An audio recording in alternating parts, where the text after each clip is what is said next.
Hello दोस्तों, welcome to Gupta ji technical. स्वागत है आप सभी का गुप्ता जी टेक्निकल के एक नए वीडियो में। तो दोस्तों, इस वीडियो में हम लोग करने वाले हैं केमिस्ट्री के बहुत ही महत्वपूर्ण प्रश्न,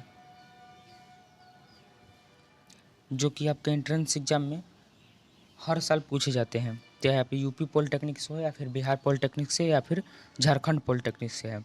ऑल स्टेट पॉलिटेक्निक में ये प्रश्न बहुत ही महत्वपूर्ण प्रश्न है। ठीक है, तो चलिए क्वेश्चन को करना शुरू करते हैं। ठीक है, तो यहाँ पे जो हमारा पहला प्रश्न जो है वो है, जल में तैरना न्यूटन के किस गति के नियम के कारण संभव है। जब हम लोग जल में तैरते हैं तो न्यूटन के किस गति के न्यूटन के किस गति के कारण हम लोग जल में तैर पाते हैं। तो इसका जो राइट आंसर होगा वो होगा ऑप्शन नंबर सी, यानी तृतीय गति। ठीक है, आगे बढ़ते हैं। तो हमारा अगला प्रश्न जो है वो है, निम्नलिखित में से कौन सी राशि सदिश नहीं है। कौन सी राशि है जो सदिश नहीं है। वेग, आयतन, विस्थापन या फिर बल। तो इसका जो राइट आंसर होगा वो होगा ऑप्शन नंबर बी, यानी आयतन। ठीक है, आगे बढ़ते हैं। तो हमारा अगला प्रश्न जो है वो है, एंगस्ट्रॉम क्या मापता है। एंगस्ट्रॉम जो है वो क्या मापता है। तरंगदैर्ध्य मापता है, आवर्तकाल मापता है या फिर आवृत्ति या फिर समय। तो एंगस्ट्रॉम मापता है तरंगदैर्ध्य, यानी option number A is right answer. ठीक है, आगे बढ़ते हैं। तो हमारा अगला प्रश्न है, किस वैज्ञानिक ने सर्वप्रथम बर्फ के दो टुकड़ों को आपस में घिसकर पिघला दिया था। कौन से ऐसे वैज्ञानिक थे जो पहले वैज्ञानिक, यानी सर्वप्रथम किसने बर्फ के दो टुकड़ों को आपस में रगड़ के घिस करके पिघला दिया था। तो वो थे डेवी। ठीक है, हेम्फ्री डेवी जिसको बोलते हैं। तो यहाँ पे शॉर्टकट में लिखा हुआ है डेवी। तो option number C is right answer. ठीक है, नेक्स्ट क्वेश्चन की तरफ बढ़ते हैं। तो हमारा अगला प्रश्न जो है वो है, ऊष्मा एक प्रकार की ऊर्जा है जिसे कार्य में बदला जा सकता है। इसका प्रत्यक्ष प्रमाण सबसे पहले किसने दिया था। ऊष्मा एक प्रकार की जो है ऊर्जा है जिसे कार्य में बदला जा सकता है। इसका जो प्रमाण था वो सबसे पहले किसने दिया था। तो इसका जो राइट आंसर होगा वो होगा ऑप्शन नंबर डी, यानी रामफोर्ड ने। ठीक है, आगे बढ़ते हैं। तो हमारा अगला प्रश्न जो है वो है कि लोहे की सुई पानी की सतह पर तैरती है, इस परिघटना का कारण क्या है। जो लोहे की सुई होती है वो पानी की सतह पर तैरती रहती है, तो इसकी परिघटन जो है, ये घटना जो है, ये क्या, इसका क्या कारण हो सकता है। तो यहाँ पे ऑप्शन नंबर ए दिए हुए है श्यानता, ऑप्शन नंबर बी है गुरुत्वीय त्वरण, ऑप्शन नंबर सी है पृष्ठ तनाव और ऑप्शन नंबर डी है इनमें से कोई नहीं। तो इसका जो राइट आंसर होगा वो होगा ऑप्शन नंबर सी, यानी पृष्ठ तनाव। ठीक है, आगे बढ़ते हैं। तो अगला प्रश्न जो है वो है, निम्नलिखित में से किस द्रव का घनत्व सबसे कम होता है। देखिए यहाँ पे लिखा हुआ मरकरी, पेट्रोल, स्वच्छ जल और नमकीन जल। इन चारों में से किसका जो द्रव का घनत्व होता है वो सबसे कम होता है। ठीक है, तो यही बताना है। तो इसका राइट आंसर होगा ऑप्शन नंबर बी, यानी पेट्रोल। पेट्रोल का जो घनत्व होता है वो सबसे कम होता है। आगे बढ़ते हैं। तो दिए हुए एक हॉर्स पावर कितने वाट के बराबर होता है।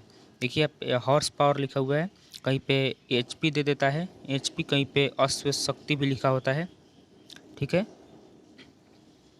तो एक अश्व शक्ति बराबर होता है 746 वाट, यानी option number D is right answer. ठीक है, आगे बढ़ते हैं।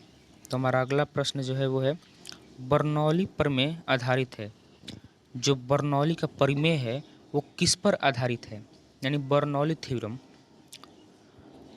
तो ऑप्शन नंबर है ऊर्जा संरक्षण पर, ऑप्शन नंबर बी है संवेग संरक्षण पर, ऑप्शन नंबर सी आवेश संरक्षण पर और ऑप्शन नंबर डी है इनमें से कोई नहीं। तो हमारा जो राइट आंसर होगा वो होगा ऑप्शन नंबर ए, यानी ऊर्जा संरक्षण पर। जो बर्नौली का प्रमेय है वो ऊर्जा संरक्षण पर आधारित है। ठीक है, आगे बढ़ते हैं। अगला अगला प्रश्न है, बर्फ पर दाब बढ़ाने से उसका गलनांक क्या होता है। जो बर्फ पर दाब हम लोग बढ़ाते हैं तो उसका जो गलनांक है वो क्या होता है। घट जाता है, बढ़ जाता है, शून्य हो जाएगा या फिर अपरिवर्तित रहेगा। तो इसका जो राइट आंसर होगा वो होगा ऑप्शन नंबर ए यानी घट जाएगा। ठीक है, बर्फ़ पर जब हम लोग दाब को बढ़ाएंगे तो उसका गलनांक जो है कम हो जाएगा यानी घट जाएगा। ठीक है, यानी option number A is right answer. आगे बढ़ते हैं। तो अगला प्रश्न है, किसी मनुष्य के शरीर का सामान्य तापक्रम होता है।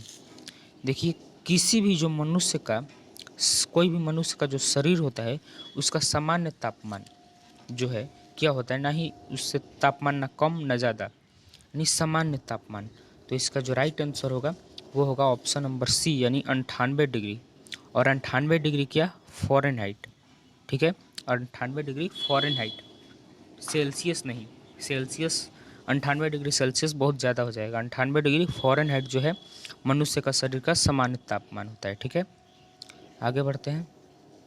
तो अगला प्रश्न है, ऊष्मा का सबसे अच्छा चालक है। जो ऊष्मा होता है उसका सबसे अच्छा चालक क्या है? चांदी है, सोना है, तांबा है और एल्युमिनियम क्या है?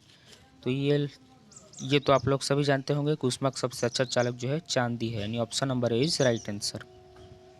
आगे बढ़ते हैं। तो अगला प्रश्न जो है वो दिया हुआ है, निम्नलिखित में से किसकी ऊष्माधारिता अधिक है? देखिए यहाँ पे दिया है बेंजीन, जल, स्वर्ण का टुकड़ा, लोहे के टुकड़ा। इन चारों में से किसका जो है ऊष्माधारिता सबसे अधिक होता है?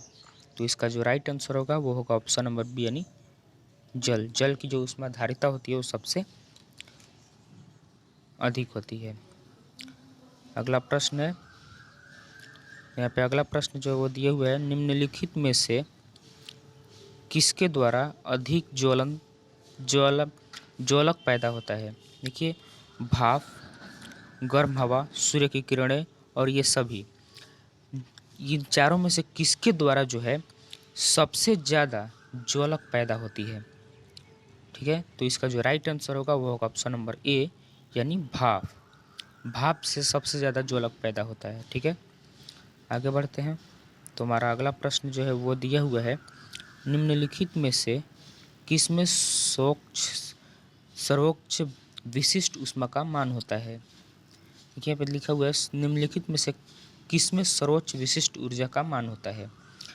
तांबा, सीसा, जल, कांच। इन चारों में से किसमें सर्वोच्च विशिष्ट ऊष्मा का मान होता है? तो इसका जो राइट आंसर होगा वो होगा ऑप्शन नंबर सी यानी जल में। ठीक है, यानी option number C is right answer. तो दोस्तों हमारा जो प्रश्न है वो यहीं पे समाप्त होता है। तो दोस्तों अगर आपको ये वीडियो अच्छा लगा हो तो वीडियो को लाइक करें, और अगर आप भी एक ऐसे स्टूडेंट हैं जो पॉलिटेक्निक एंट्रेंस एग्जाम की तैयारी बिल्कुल फ्री में करना चाहते हैं तो हमारे चैनल गुप्ता जी टेक्निकल को सब्सक्राइब करना न भूलें। तब मिलते हैं नेक्स्ट वीडियो में, तब तक के लिए धन्यवाद।